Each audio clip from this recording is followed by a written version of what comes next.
Assalamualaikum. Salam literasi. Putu buku pada kesempatan kali ini saya berteman buku Nexus Yuval Noah Harari. Riwayat jejaring informasi dari zaman batu ke akal imitasi. Ini buku yang cukup lama saya coba selesaikan, bahkan lintas kota ini dari sebelum saya tinggal di Maumere ini. Sebelum bernugasan di Maumere saya sudah membacanya dan belum selesai, sampai tak bawa-bawa. Jadi beberapa kali pulang pergi saya bawa, dan memang cukup ya karena tebal ya, satu tebal dan kedua seperti biasa Yuval Noah Harari ini bertutur dalam bukunya itu dalam bentuk kayak ngedongeng gitu ya, sehingga kita kan setiap babnya itu kita bisa menikmati dengan berpanjang-panjang gitu, bahkan mengulang-ulang gitu. Ada beberapa yang sampai saya ulang-ulang gitu karena keseruannya ya, dia mengambil sudut pandangnya itu kayak bertutur. Ini pernah saya sampaikan juga ketika saya ngomongin Sapien, Homo Deus maupun masalah di abad 21 ya. Ada 3 buku yang pernah saya bahas di buku-buku karya Yuval Noah Harari juga. Memang terkesan jadi tidak terlalu akademis gitu ya, karena seolah-olah main cerita aja gitu. Di Sapien itu ada beberapa review ketika saya obrolkan dengan teman-teman, ada yang berpendapat demikian, walaupun sebenarnya datanya cukup kuat ya. Jadi nanti kalau teman-teman beli bukunya Nexus ini, tabel referensi di halaman belakang di catatan itu sampai berapa halaman ini ya, hampir berpuluh-puluh halaman referensi yang dinukil oleh Yuval Noah Harari dalam buku ini. Artinya ini sangat akademis dan komprehensif. Oke, baiklah. Seperti biasa ya, ini adalah buku-buku, bukan beda buku secara serius maupun secara akademis, bukan review buku secara akademis. Ini hanya cerita tentang apa yang saya pikirkan dan apa yang saya rasakan setelah saya berinteraksi dengan buku ini, Nexus ya. Seperti yang saya sampaikan tadi, dan ini juga ada di buku ini ya. Jadi Yuval Noah Harari di bab awal itu sempat menukil beberapa pandangan dia ya, terkait yang dia cantumkan di buku pertama dia, Sapien. Bukan buku pertama ya, tapi buku yang sebelumnya ya, Sapien. Kemudian ada Homo Deus ya. Ada beberapa yang disampaikan ulang oleh Yuval sebagai bridging, sebagai jembatan ke arah buku ini. Riwayat jejaring informasi dari zaman batu ke akal imitasi. Jika di Sapien, Yuval Noah Harari menceritakan tentang Homo sapien sebagai manusia yang sudah mengalami revolusi kognisi, yang kemudian dia dengan fiksinya, dengan narasinya dia menemukan sampai akhirnya dari zaman ke zaman gitu ya, perjalanan Sapien sampai dengan saat ini. Maka di sini disampaikan juga riwayat jejaring informasi dari zaman batu. Jadi dari awal sekali bagaimana seorang mengerti bahwa ini informasi yang harus disampaikan gitu. Dari prasasti, simbol-simbol dan semua itu bagian dari cara manusia berbagi informasi di lintas zaman dan lintas tempat gitu. Karena itu Nexus digambarkan merpati. Merpati ini merpati yang mengirimkan pesan dalam perangnya. Jadi dulu ketika belum ada teknologi informasi, kita berkirim dengan merpati pos gitu kan. Dan itu disampaikan dengan sistematis oleh Yuval dalam dibagi tiga bagian besar gitu, dari buku ini. Yang pertama itu jejaring manusia, kemudian ada jejaring anorganik, dan yang terakhir itu politik komputer. Ini secara bab ya, secara bagian besar. Nah, di jejaring manusia ini Yuval menceritakan dengan detail gitu ya, tentang apa itu informasi, tentang hubungan yang tidak berbatas ya kan? Yang tadi saya sampaikan, ketika kita sebagai manusia yang sapien tadi, yang memiliki kemampuan imajinasi ya, kemampuan informasi bertutur, maka dia tidak mau dibatasi oleh tempat dan waktu, sehingga dia menuliskan sesuatu di buku. Ini kan untuk menjadi bacaan oleh generasi setelah kita, atau mungkin kita mencantumkan kalau zaman sekarang nanti, kalau ini ditarik sampai ke sini nanti, bagaimana seorang akhirnya bisa men-share di media sosial lintas tempat gitu. tiba-tiba semua apa yang kita sampaikan sekarang saat ini dibaca oleh belahan bumi, oleh manusia lain di belahan bumi yang lain gitu. Nah, di sini saya termasuk yang agak tertahan agak lama ketika di bab-bab awal itu, ketika Yuval mengangkat tentang birokrasi, tentang dokumen, tentang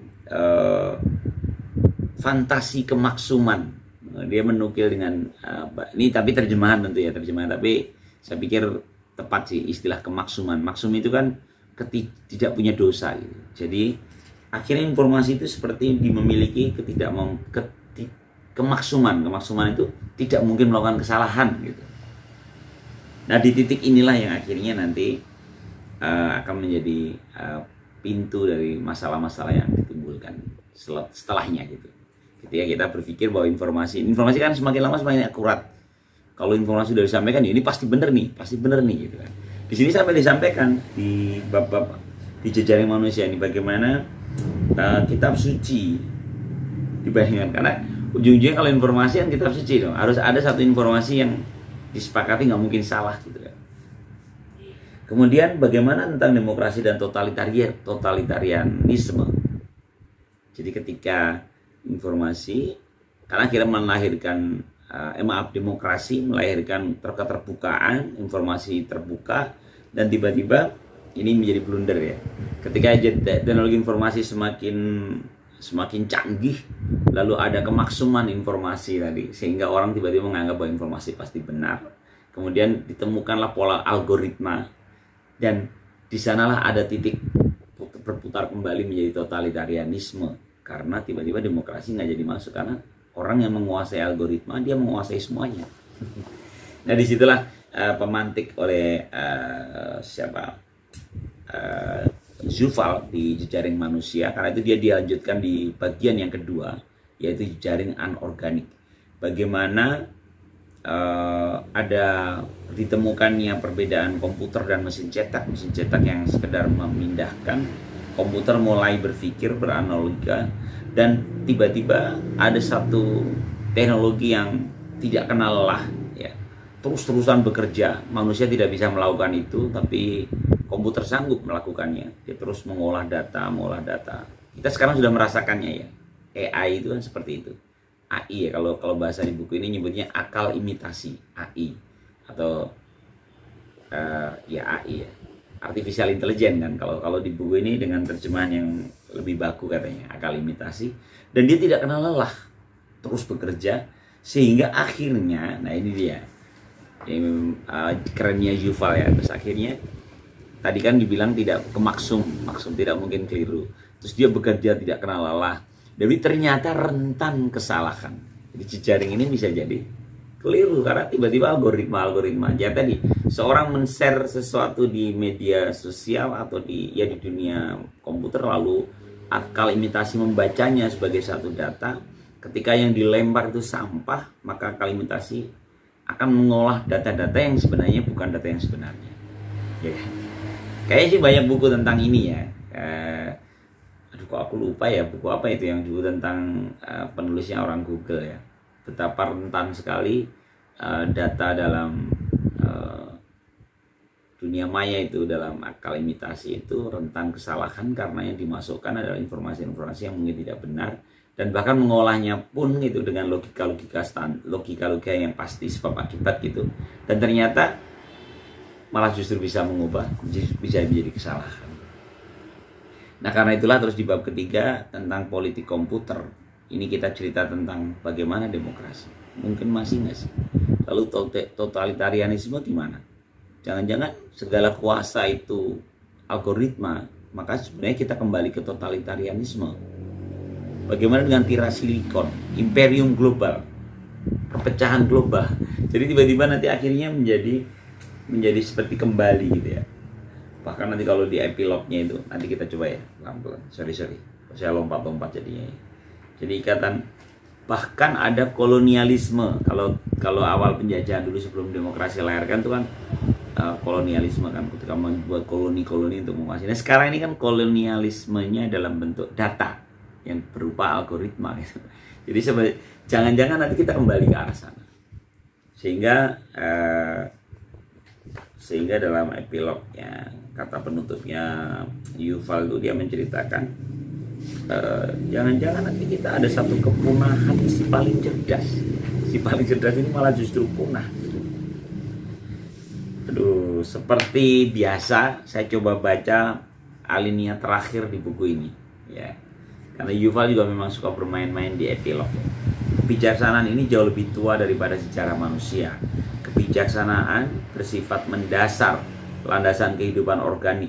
Organisme pertama diciptakan bukan oleh akal jenius atau dewa yang bebas kesalahan.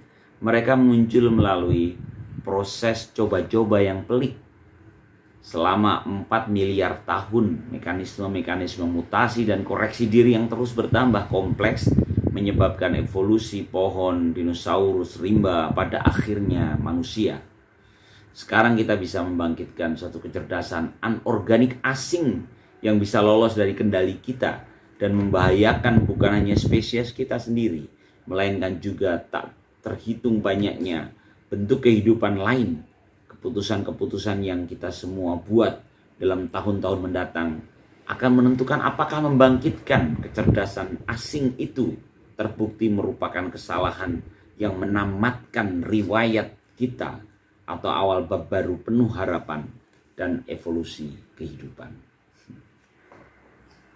Jadi Yuval menutup buku ini dengan sebuah pertanyaan lagi, sebuah tanda tanya, sebuah kegelisahan baru. Ketika ada satu kecerdasan asing yang justru ini tuh sebenarnya nggak manusia gitu ya.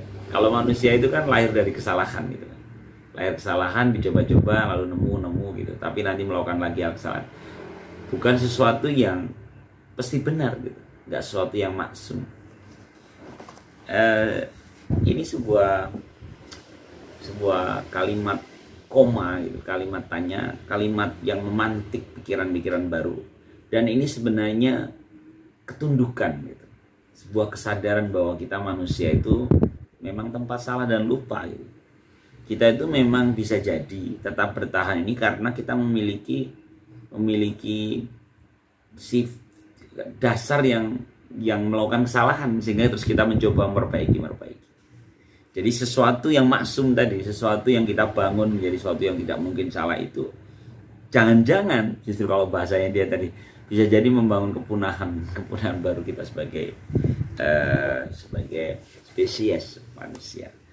Nah, seperti biasa, Yuval memang seorang pemikir yang memantik pikiran kita untuk terus berpikir mendalam tentang akal imitasi ini. Dan ini bukan hal baru bagi Yuval ya. Kalau teman-teman baca buku baik di Sapiens, Homo Deus maupun buku yang ketiga apa ya? Abad ya, permasalahan di abad 21 saya. Itu tuh selalu ada pembahasan tentang artificial intelligence, akal imitasi. Bahkan ada satu bukunya yang saya lupa, antara di Homo Deus atau di Sapiens. Di pembukanya Yuval menulis panjang lebar gitu, dan di endingnya sebenarnya kata bab pendahuluan di depan yang disampaikan di depan tadi bukanlah tulisan saya, melainkan tulisan artificial intelligence. Jadi sebenarnya Yuval malah menggoda kita pembaca, seolah-olah kita dibuai oleh tulisan yang bagus dan sangat riset gitu ya, sangat keren gitu. Dan ternyata itu adalah karya artificial intelligence. Semakin lama semakin buram, tapi tadi diingatkan di bab akhirnya Yuval bahwa di epilognya ada satu yang lebih purba dari itu. Ada sesuatu yang lebih lama usianya dari sejarah manusia, yaitu kebijaksanaan. Kebijaksanaan itu tidak bisa digantikan oleh artificial intelligence, kesadaran untuk ya tadi bahwa kita seringkali melakukan kesalahan. Saya mulailah menukil satu kalimat seorang tokoh, seorang artis kita ya. Tapi saya suka yang ketika dalam satu wawancara si Dian Sastrowardoyo dia menceritakan, nggak tahu saya konteksnya ya karena ini penggalan yang biasa lewat dalam lini masa saya di media sosial gitu. Jadi si Dian Sastro ini mengingatkan bahwa kita itu sering melakukan kesalahan gitu. Dan sebenarnya dulu dia sering menggunakan kesalahan dia, kesalahan-kesalahan kita itu sebagai amunisi untuk menyerang diri kita sendiri. Jadi kita tidak, kok bodoh banget ya, gue nggak bisa begini ya, nggak bisa begini. Jadi kesalahan-kesalahan itu digunakan untuk menyerang diri kita sendiri. Dan ternyata ujung-ujungnya yang paling tepat yaitu menerima kesalahan itu. Ya. Dan kata Mbak Dian Sastro di situ, ternyata sikap itu berefek juga pada sikap kita atas orang lain gitu. Jadi ketika kita gampang menjudge orang, memvonis orang, melakukan kesalahan, karena memang kita itu tidak menerima kesalahan menjadi bagian dari kehidupan kita sehari-hari. Kalimatnya nggak seperti ini tentu, tapi pesannya itu begitu gitu. Jadi ternyata keberpenerimaan kita atas kesalahan kita itu ternyata bekal kita untuk tetap bertahan sampai dengan saat ini.